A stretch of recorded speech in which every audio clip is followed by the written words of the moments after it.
story. This fair lady attends church here at Triple Cross.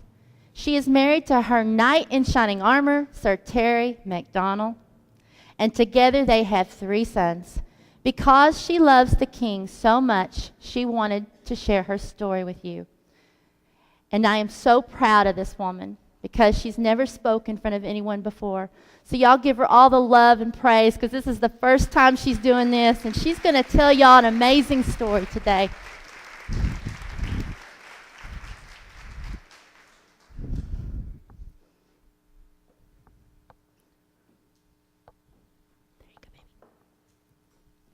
And if y'all don't mind, I'm going to stand up here and give her a little moral support. Let me get this out of your way. All right. She's got an awesome short story to tell, so we're going to let her do that for me. Well, a lot of y'all don't. Yeah. Can y'all hear? Oh, we got to get the mic. All right. This is good. Oh, okay. Is that better? A little bit louder? Okay. You met this. My husband would say, turn it down. Well, a lot of y'all don't know, but I had scoliosis real bad. And I had was bent over on one side, and I had 2 lumps on my back. And my husband and I, we went to doctors, and wasn't comfortable with what they said. And one night, there was a program from Baylor Scoliosis on TV. And I called them. They sent me a tape. We made an appointment, went over there, and I felt real comfortable with them. So we scheduled an appointment to have surgery.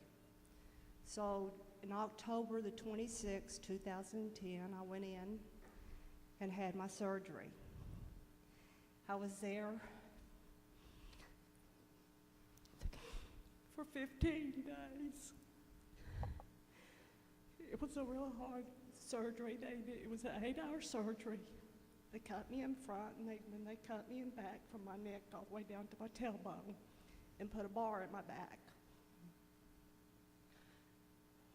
Well, I prayed and prayed to the Lord every night because I was in so much pain and couldn't walk good.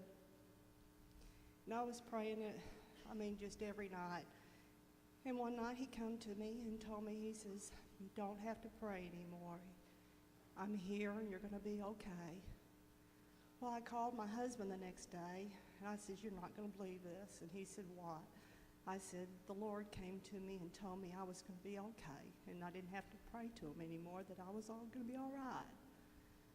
Well, then a couple of nights later, he come to me again, and he told me, he said, he wanted me to do something. I had not a clue what it was. I called my husband the next day after that, and I told him, I said, you're not going to believe this either. I said, the Lord came to me, and he asked me to do something, and I said, I don't have a clue what it is.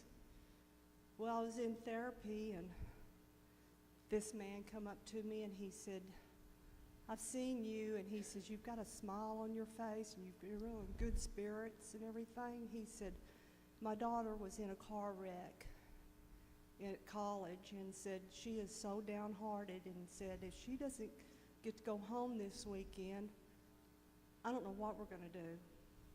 He asked me if I would talk to her, and I said, sure. So I sat there beside her and didn't have a clue what I was going to say to her. And I just looked at her and I said, I said, do you believe in the Lord? And she said, yeah. And I said, you see that man over there in that wheelchair? And she said, yeah. I said, you could be like that. I said, the Lord gave you a second chance in life. And I said, you need to put a smile on that pretty face, and you need to get up and start walking.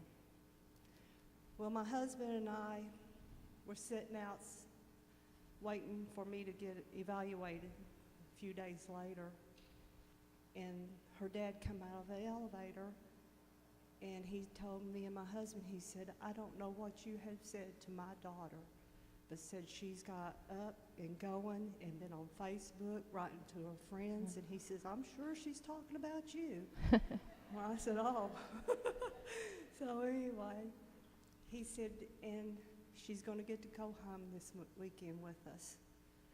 So I know that it wasn't the other times for me to go to the hospital. It was this particular time because God wanted me to be there for that girl, to help her with her healing. So God works in different ways, and that's the way he used me, and I was just so blessed that I was there for her. Thank you. Wonderful story. And we're blessed to have you. You crossed the river, my dear. You did it. You know, she has been worried about doing this for weeks now, and me and Dominique this morning had just told her, you know, give it to God and he'll talk through you. What an amazing story. She did an amazing job. And Pastor Ray, the last few weeks, has been talking about crossing the river. You know, when God calls us to do something, many of us are afraid to do it. We want to turn the other way. We want to just stick our toes in the water. We don't want to cross the river. So today, Diana crossed the river. So let's give her another hand. Good job.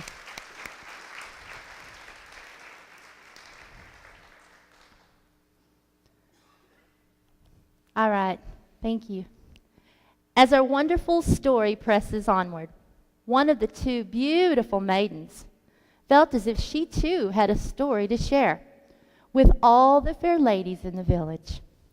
She wanted to share with them what it's like to live like Mary in a Martha world. She has been married to her knight in shining armor, Sir Brannon, for 23 years. She is also head of women's ministry here at Triple Cross. And like the woman in the shoe, she did have too many children. She didn't know what to do. She has 2 sons, 2 daughters, 2 daughter-in-laws, 3 grands, 4 cats, 3 dogs, 2 fish, and an ark. I added that. So please make welcome my sister in Christ, Miss Princess Elizabeth.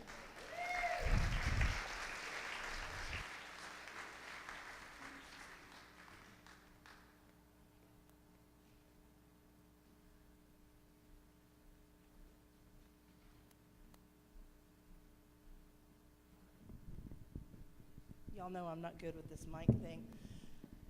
And we live in Texas. I have a Suburban, not an Ark. There's not enough water. We're going to talk today about Mary. Can y'all hear me okay? Okay. We're going to talk about Mary and Martha, and which are you. Now we're going to start this off, as most of y'all probably already know, the ones at least that go to church and know me. I am so Martha. I have a capital M at the beginning of that word. Before Benny and I moved to Granbury, I was very fortunate in the fact that my mother-in-law, a very, very dear lady, was able to keep my kids full-time while I worked. So she had my oldest son, Rob, and then my younger son, Stuart, and my older daughter, Katie, every day, Monday through Friday, from about 7 in the morning till about 6 at night. Needless to say, she was very attached to these grandkids. So when Benny and I decided it was time for us to move to Granbury, it just nearly broke her heart. And she understood why we were moving. She understood it was a good decision for us, but it was so hard for her to not see the kids every day. Arlington's not far from Granbury, so every week to 2 weeks we'd get this phone call. We're on our way down, I need to see the kids. Guess what that meant, ladies? That meant, oh my gosh, they're on their way, clean the house. So we had to get the house looking so good, running around, getting the house picked up, at least making it not look quite so lived in with 2 toddlers and a teenage kid. We'd have to find something spectacular for dinner on a very limited budget because I wasn't working. Stressed about everything from a clean house to good food to immaculately well-behaved children. Now, what did my children learn from this? 1, we only clean the house when company is coming. Even now, when I say we need to clean the house up, who's coming over? 2, they learned to love to go to their grandparents' house because it had a whole lot less work and a whole lot less stressed, cranky mama. But now I'm going to tell you another story because I want y'all to understand the Martha in me. I'm going to tell you another story. This is from Luke chapter 10, verses 38 through 42. And I'm taking a few ad-lib liberties here. Now one day, Jesus and his disciples were coming into the city of Bethany, and they were invited to stay with some close friends. He was very close to Martha, her sister Mary, and their brother Lazarus. We really don't know much about Martha and Mary and Lazarus. We don't know why the three siblings lived together. We don't know if they were married, but most scholars assume that they weren't. We don't even know how they had met Jesus, or at least I don't. But it was very, very clear throughout the Bible that they were very good friends. Mary opens the door. She saw Jesus and the disciples and said, "Y'all come on in." Got him in the house. "Oh, it's so good to see you." And then she promptly disappeared. There was so much to do, so she goes off to the kitchen. She has to get everything prepared for these special guests. After all, there is so much to do.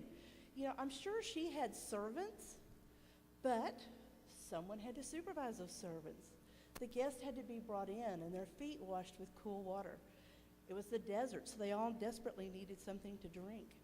They didn't have chairs and couches as we know. They sat on pillows and cushions on the floor. So somebody had to go gather up all the pillows and cushions in the house so that there were places for these guests to sit. And of course, there's the meal.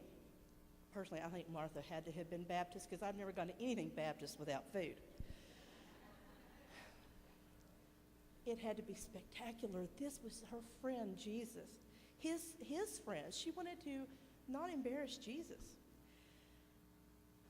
It had to be several courses.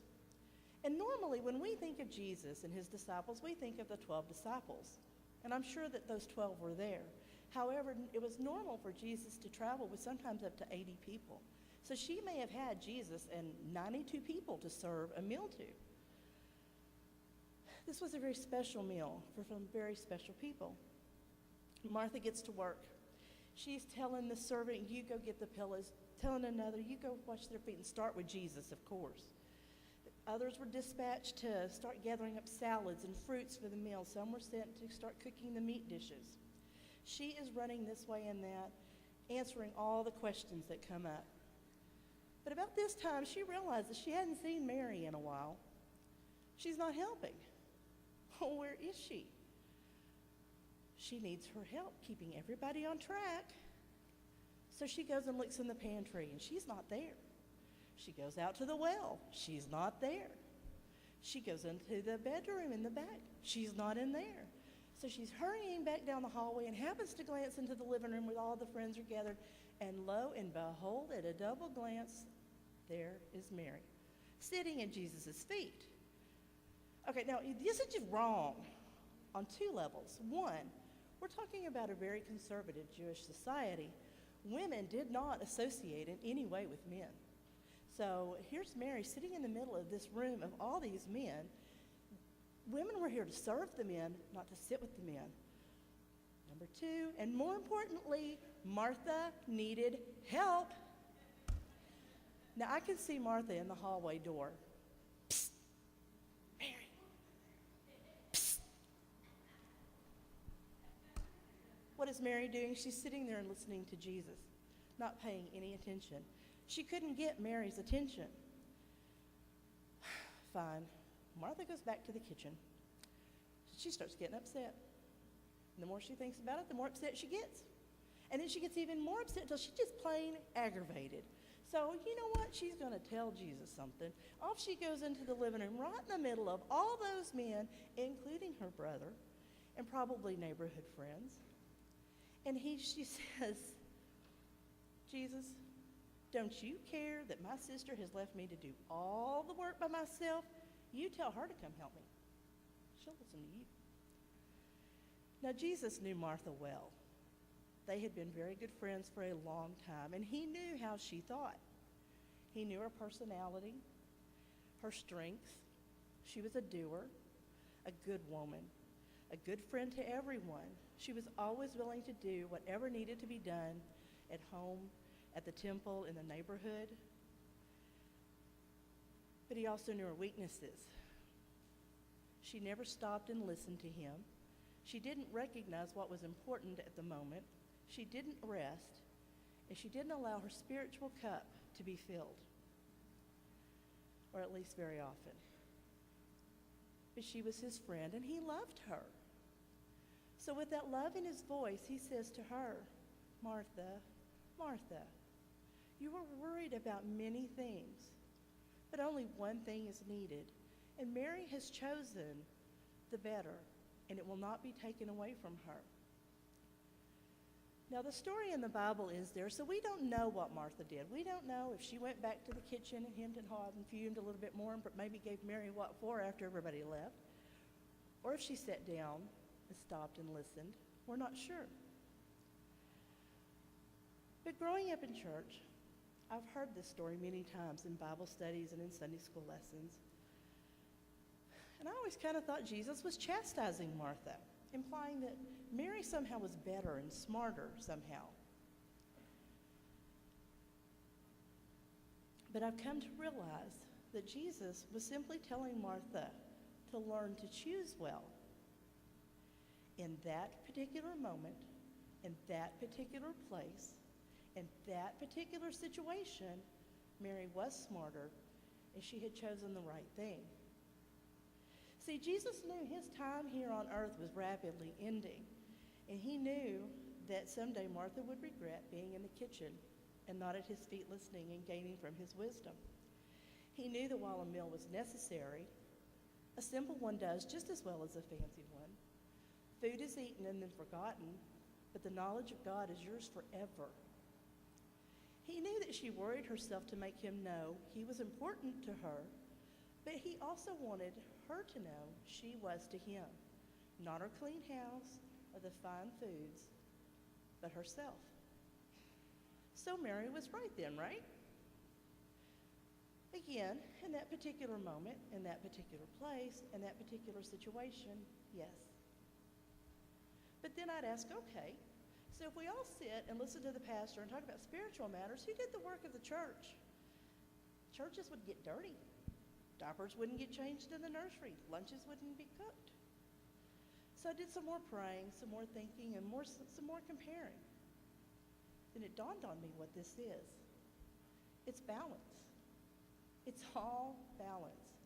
God wants us to do both, to listen and to serve, each at the appropriate time. It's balance. There is a time to serve. You cannot tell a physically hungry man about God and expect him to listen. Physical needs need to be taken care of first. Feed him, provide a shower, give him clean clothes, bandage wounds, and then he'll be more likely to listen to you. But there's also a time to listen. Your spirit gets weak and tired. It gets weary. You cannot help fill someone else's spiritual cup if yours is dry. If your knowledge is low, you can't answer that question that they may have. Being women, our time demands are incredibly overwhelming. You've got to get up in the morning. You've got to oversee breakfast. You've got to get lunches ready. You've got to get the kids out the door into school on time.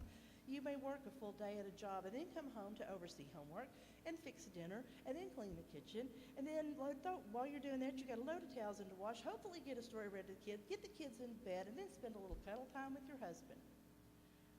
Then you finally get to go to bed. And somewhere in the midst of this, we're supposed to find time to spend with God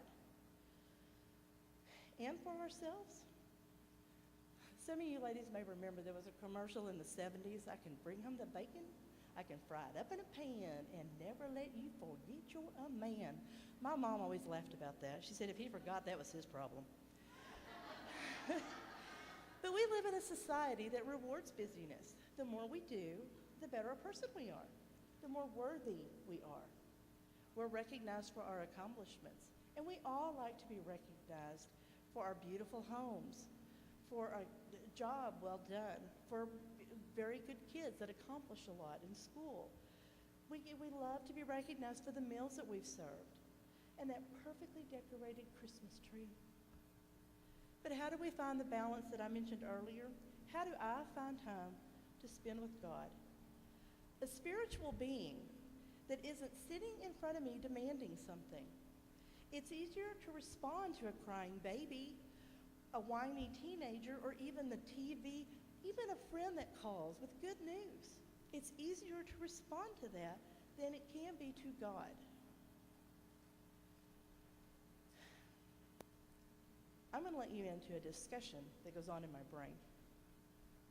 I hope y'all don't think like I do, because it's a scary place. I am making a new plan. I always start these with such enthusiasm. I am going to start getting up earlier in the morning to have a few minutes with God. But wait, I am so not a morning person. Well, okay then, I'll stay up a few minutes later at night. And I'm so tired I always fall asleep. I know what I'm going to do. I'm going to take my lunch and my Bible to the park every day and read my Bible and have some prayer time. But it's too hot, or it's too cold, or it's raining. Better yet, I'll go to Bible study. That Monday morning class I've heard about won't do because I have to be at work then. But that Tuesday night class does sound interesting. But wait a minute, I have to have my daughter at her shooting class that night, and I don't have time to make both places. Besides, I like to be able to help with that group and the projects that they do. Now, there is that one on Thursday night, but that's the one night of the week we don't have anything to do, and so it's really nice to just stay home as a family. Just that one night. I'll do a book. I'll go to the bookstore, and I will buy me a book, and I will do a study on my own. And a week goes by, and I'm doing really good. And then it dawns on me, oh, shoot, I forgot to do my class tonight. My lesson tonight. Okay, I'll do 2 tomorrow night. Well, then it gets down to maybe I can get 1 in a week. Then finally it's, I will never finish that study guide, so just get rid of it. Now, does that sound like you? I hope so, because I don't want to be alone. It comes down to a matter of priorities. We make meals and sleep a priority because it is a physical need.